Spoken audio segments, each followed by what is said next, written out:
A motion for the omnibus approval. Measures seeking to institute a national minimum wage. Duly seconded by everyone. The motion is hereby approved.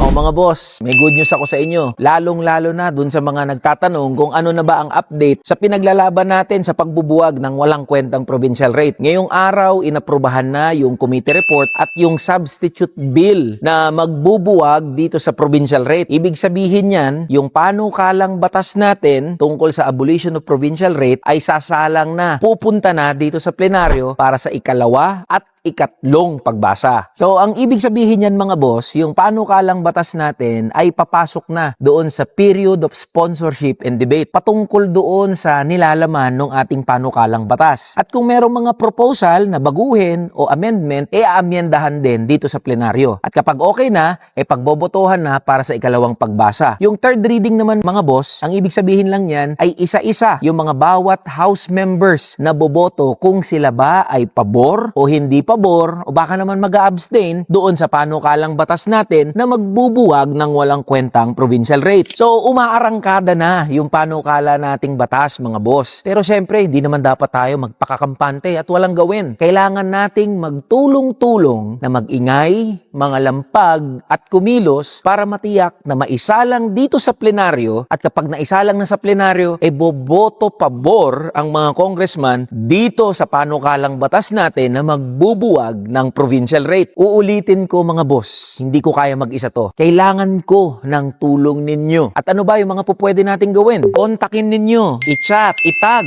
i-email yung inyong mga district representative o yung mga party list representative na sumuporta dito sa panukalang batas natin. Pwede nyo ring itag o mag-comment sa mga pages ni Speaker Bogie D at ni Majority Leader Sandro Marcos. At makiusap tayo, mga boss, baka naman pwede nyo bang isalang at suportahan yung pagbubuwag ng provincial rate? Pwede rin kayo mag-post, mga lampag, mag-ingay o kumilos kasama yung inyong mga KKK, kamag-anak, katrabaho, kaklase, kapitbahay, lahat na ng pwede para sumali dito sa ating kampanya na magbubuwag sa provincial rate. Huwag kalimutang gamitin yung ating official hashtag No to Provincial Rate. Mga boss, malayo na pero malayo pa yung dapat natahakin ng ating laban. Pero hindi tayo titigil na ipaglaban yung pagbubuwag ng provincial rate gaya ng pinangako natin nung kampanyahan. Kaya sa mga kaibigan at kasama dito sa Kongreso, mga boss, tara na, buwagin na natin ang walang kwentang provincial rate.